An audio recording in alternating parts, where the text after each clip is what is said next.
Tall Tales. The Nymph Symphony. Chapters. Chapter 29. Mercy. "Arlo, are you here?" I cried out, giving up on staying quiet, noticing a shadow bolt past the greenish mossy tinge of the southern sidewall remains. Flicking up fungal spores as something in the immediate distance crushed over poisonous-appearing death caps that broke under the kicking force of someone's step and rolled downhill along with the tripped assailant. I hesitated to chase it. I started to think that maybe their civilization had been poisoned by their environment. After all, both mold and mushroom spore exposure were well-known toxins for causing paranoia, such as seeing things and going mad. Ultimately, though, I decided to chase into the potentially toxic area as fast as I could, risking the chance that I would only fumigate myself with further personal delusions. I saw a flashing silver twinkle of metal moving out in the distance, and instinctively I ran toward it in quick pursuit of what I hoped would be Arlo and the shiny right-side shoulder plate he wore upon his armor. But in doing so, I had lost all sight of where he was, just as fast as I'd first glimpsed him. I continued running forward. "Where are you?" I called out again, a fair bit louder that time, my voice echoing down the mountainous hills towards the lower grounds. The trees started vibrating as tiny things scattered out of them, branches depositing hunks of black and brown hairy abdomens as trees emptied their cargo with rapid shakes all around me. It was the unsettling sound of an entire nest of sleeping camouflage beasts, suddenly awoken because of my voice, followed by the stalking pitter-patter of predators creeping through the shrubs that surrounded the hillsides around me. The attack was well coordinated, as I was blocked off all possible paths. Clear to me that I had made a terrible mistake, perhaps a fatal one, as for the first time ever, there was no one there to rescue me. "Run!" Arlo shouted from somewhere behind the shrubbery to the left of me. "Just run!" He exhaustedly called out again, holding a thick, heavy branch as he struck at the 100 swiping legs of spiders already around him. He was resilient to kick and push himself free, despite being knocked about by legs squishing him still and pinning him down as he panted and heaved to break free, dropped by a swipe against his two restricted feet as webs began to be wrapped around him by a fleet of spiders all working together. Silk had covered entire willow treetops as a cage of web had concealed us into a pit while Arlo struggled to try and untangle himself from the thick netting locking up his legs and then his waist as I took turns in rolling him around and slowly winding those webs upwards to cover him. He had no sword to defend himself with, just one frail wooden branch that broke upon the face of the closest beast capturing him. "Arlo!" I called to him with no particular intention. Before I had a chance to intervene, he had already been covered completely and was being dragged towards the gorge and cliffs, falling out of my sight as he passed the caged netting. I wanted to chase after him, but a swarm of giant carnivorous spiders flooded towards me, issuing the blood-hungry clicking screech sounds of their war cries as they climbed over each other, lunging for the very first bite. "Get away from me!" I shouted, sprouting up a blunt wooden club from the shadows as tall and thick as I could, swinging it left and right harshly in attack towards those spiders. I was amazed to see how much my club grew in size. It started off like a waffle bat, then had suddenly become as big and thick as a tree trunk by the time I'd clubbed the spiders over the head, flattening and crushing an entire passageway before my eyes with each following swing. Despite how large and heavy it looked, yet was strong enough to squash these giant critters with the strength of an avalanche. Truly empowered, my hand had become engulfed inside the shadows completely, my fingernails growing as they branched out like long sharp claws as I swiped savagely at those deranged lurking spiders. I pulled them down from the treetops that some tried to escape in as I started slapping others in each opposing direction they lunged at me from. I was stronger than them and they knew it, but most of them didn't care. They were so starved and desperate that the majority just continued relentlessly to chase towards me. I spared no time to try and get to high ground. I compacted my legs, building a tower beneath my feet to rise me up from the ground. I created mushrooms that built up until they exploded underneath each spider's legs, hurling the creatures into each other. At a moment's notice, I had created my own forbidden forest, thinning out clumps of fog into long stretched-out vines, as it looked like Mother Earth was grabbing and wrestling each violent intruder and wrapping them around their very own web-covered tree. When everything was still again, I regained the confidence to drop back down and contest the stragglers breaking free as they fled. "Come back here!" I screamed as loud as I could. Spores were exploding on either side of the evading predators as they ran away from me, tiny pin-like particles ejecting out as a mist of sharp mushroom spores disintegrated like water upon my pursuit. A click of my fingers was all it took to bring everything I created down to the floor as I jumped onto it like a snowboard, riding one huge black wave of darkness and decay. That death cloud rumbled unsteadily as I rode and surfed it, crafting 4 running limbs and then receding into 2 as my one gigantic shadow protector returned from beneath me. My feet on its ever-rising shoulders as an ogre that stomped and punched its way through trees, began sending the spiders that climbed them fleeing across the ground and scattering towards the steep river gorge and cliff. What I was doing was pure carnage and evil. The creatures stomped and squished those giant bugs like they were buckets of sticks and sand. But having lost sight of my prince, I needed them to flee so I could find the closest entrances to their lair. "More," I malevolently ordered my protector as it stampeded towards the cliff. One bald black monster sucking up and consuming its surroundings, as it grew like a snowball rolling down the hill, only ever getting bigger and heavier as it gained more speed and momentum towards the cliffs. Mounted safely upon its shoulders, I had made 2 footprints to lock me firmly in it as we crashed through the old withered tree branches that blocked our way. We maintained a heated pursuit towards the cliffs that the spiders went vertical down in order to enter their tunneling host of the spider's cavern. A part of me felt like I was losing myself to the mayhem I was causing, as even the smaller bugs that could do no harm to me were dashing out from their hiding holes in retreat from being squished. I had no time to question my motives, nor did I bother to consider whether I was more compelled by the need to save a friend or just a form of repressed rage, while my wrathful protector continued to stomp over the vermin it could have very easily avoided before it got to the ledge and jumped off the cliff without any fear of the fall. I was sadistically happy with myself for the demolition we had caused in our chase. I felt as though I wasn't even chasing them down to retrieve my prince, but was rather doing it so I could bring fear back to things that had brought fear to me. I saw my ogre as a spirit of justice and retribution, rather than of pure vengeance. I also didn't care that I had plunged that beast over the edge to fall and crack like a nut upon the rocks of the river below, while I merely created myself 2 long jet black devil wings and swooped carelessly through the spider's hole and down the passage, straight into the huge open expanse of a chasm underneath the hills where all the spiders were burrowed. Fear was a powerful motivator, and for me, the fear of being alone was scarier than any thought of failing to save my friend, as without sparing any time to gather a suitable plan, I had wings tucked around me like a cocoon as I fell down the chasm in a fast-intended freefall. I saw Arlo's silk-covered body down by the green bile of the bottom-level rocks. I expanded those wings, gliding and guiding my way down towards him and the crowd of spiders hanging above him under silk lines. There was a whole cult worship about it, with a bunch of evil forest nymph acolytes standing before the stable master upon his throne chair, the webbed-up prince brought to him and the massive brood-mother spider queen as an offering. The spiders around the stable master, protectively surrounding him upon my landing. I hadn't even bothered to check, but I had the wings of downsized colossal vampiric bats, as my entrance alone was enough to scare all nymphs from the rock they all stood upon. The stable master, however, gazed towards me and my dramatic descent, unimpressed, some spiders scattering in fear, while the majority kept suspended up on their lines in wait. My bat wings vanished to a puff of smoke as I walked confidently around the edges that separated flat rock from the fluorescent green acidic venom pools below. I was stepping over the crumbling bones of former nymphs the spiders had feasted on, kicking the smaller pieces into the pits, only to hear it hiss as residual flesh melted from pure bone.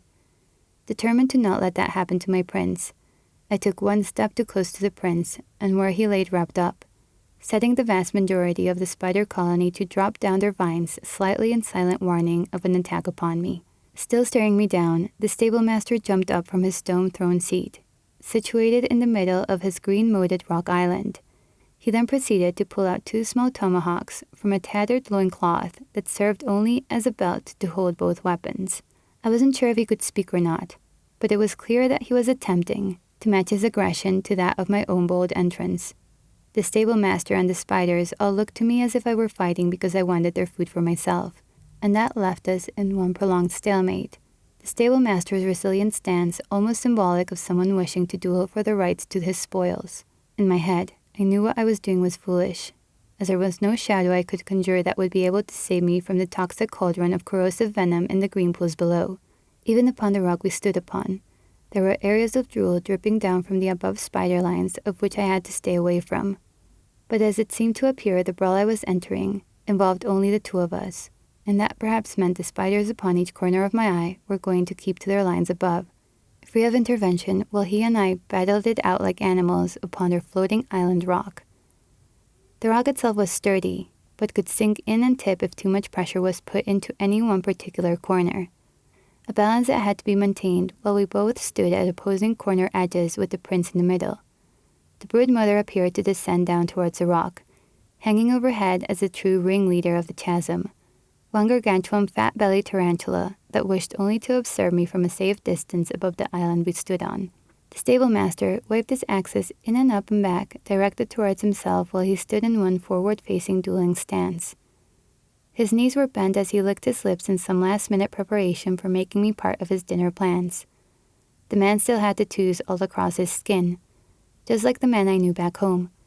But this man was covered in war scars, and surprised even me with his bipolar audacity, choosing to crazily charge at me. He was more of a cannibalistic beast himself than the spiders he allegedly could tame. I leapt out of his path, jumping to the side, conjuring just a shield to help deflect and obstruct all his lunging attacks. I then aggressively shoulder-charged him with it, splitting it into two as I converted it back into wings and jumped forward, whacking him in his axis backwards with just my right-hand side, powerful enough to push against his thrown chair while one of his axes flew into the acid pits that the island was moated around.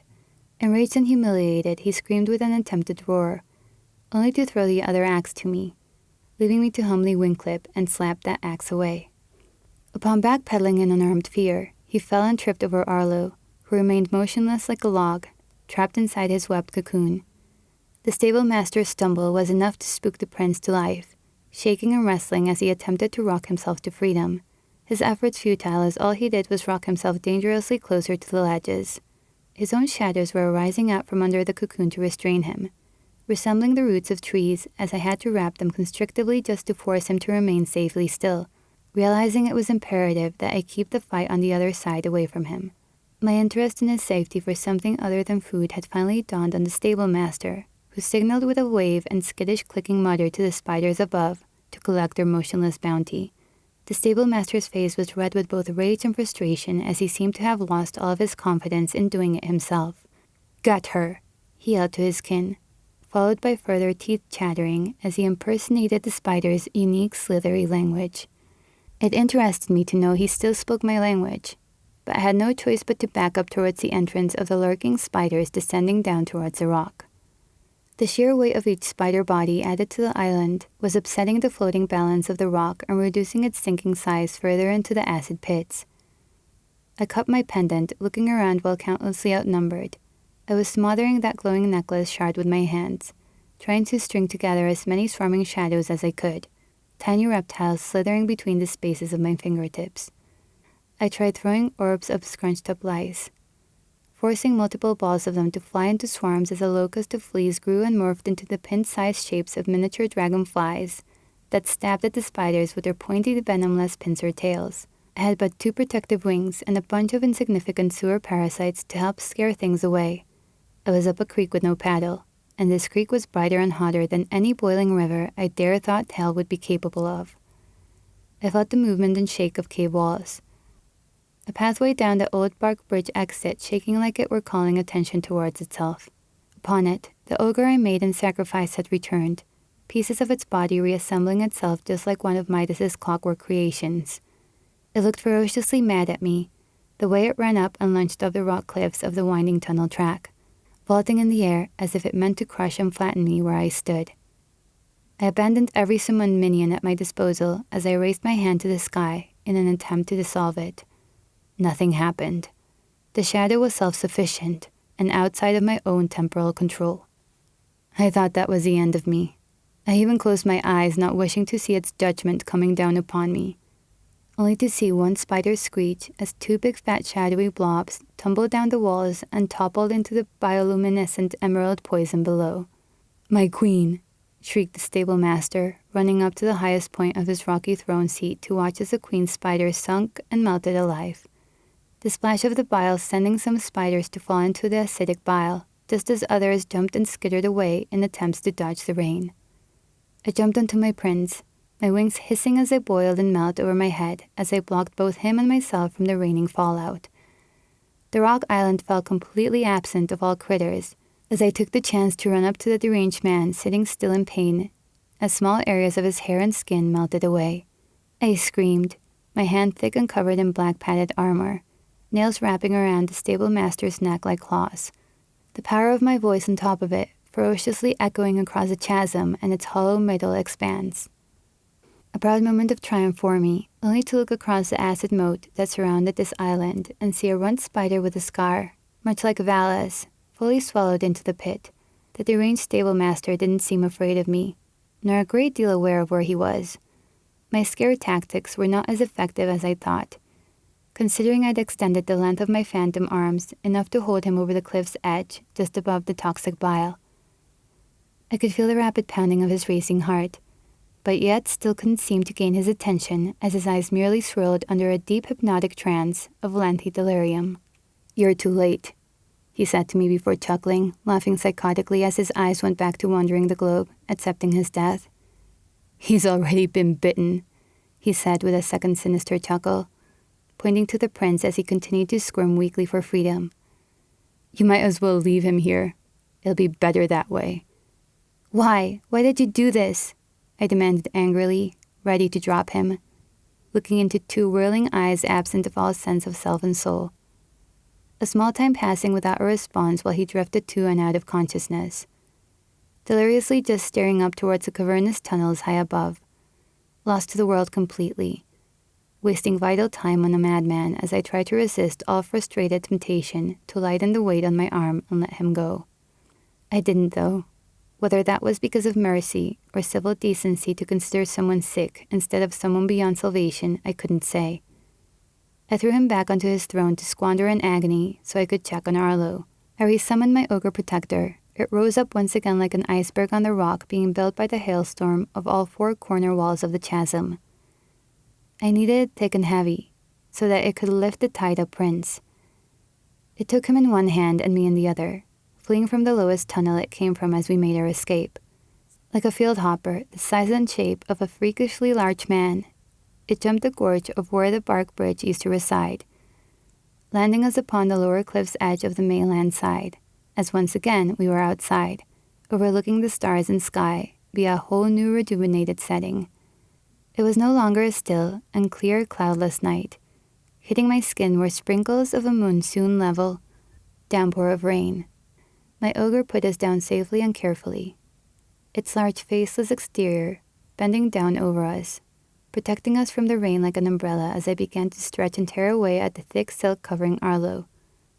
I managed to create enough of a hole near Arlo's leg to retrieve one of his small daggers from his ankle holster and carefully slice through the cocoon in order to expose his face and help him breathe better.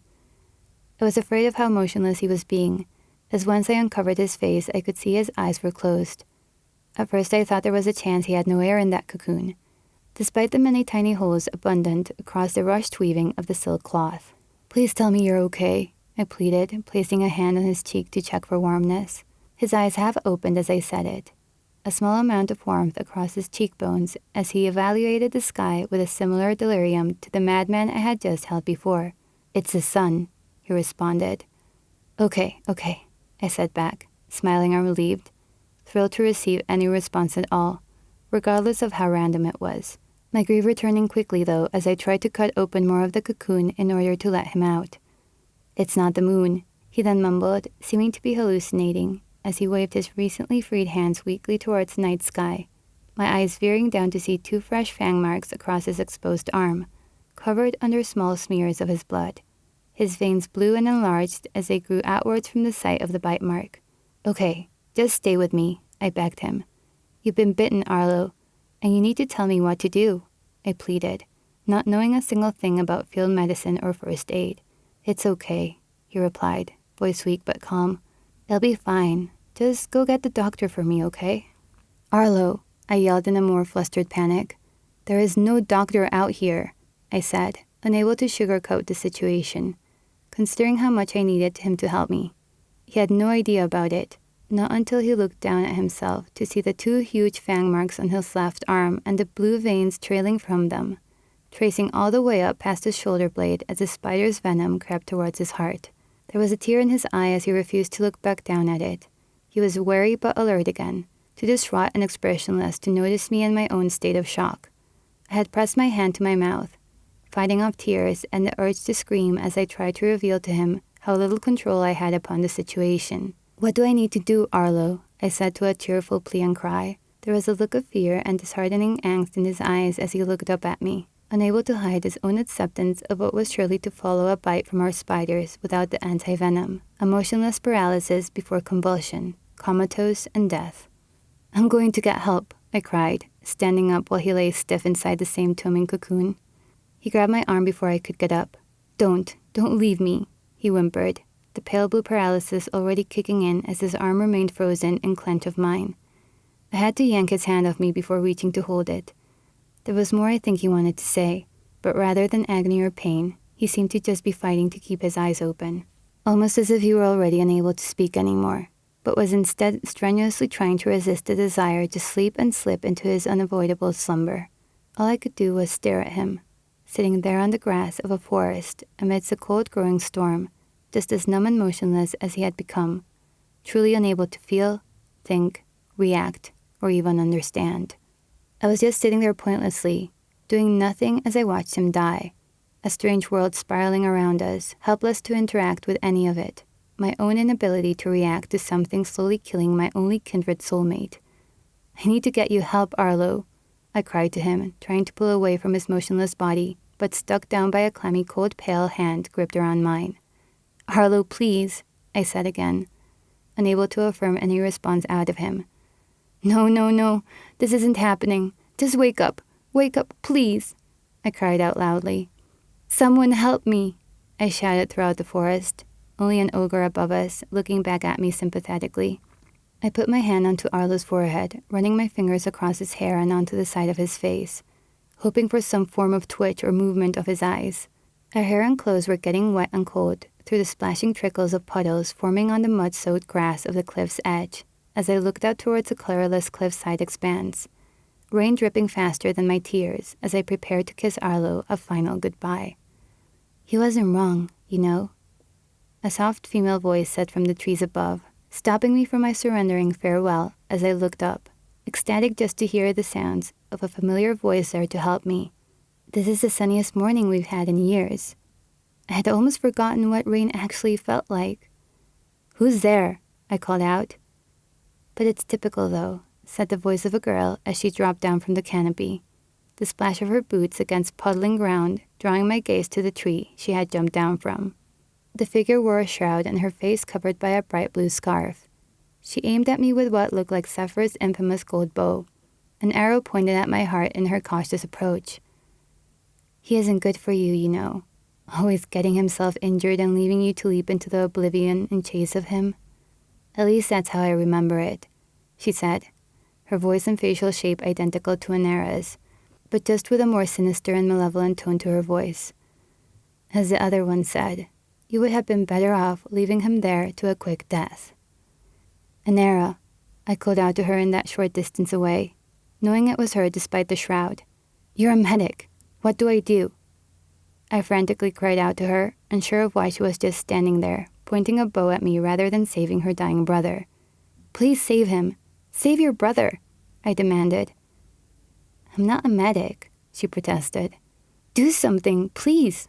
What is wrong with you?" I screamed at her. Anera seemed hesitant to approach me, keeping her hand steady on the string of her gold bow as if she might need to use it against me should I attack her. "Okay," she eventually announced, walking closer towards Arlo and me.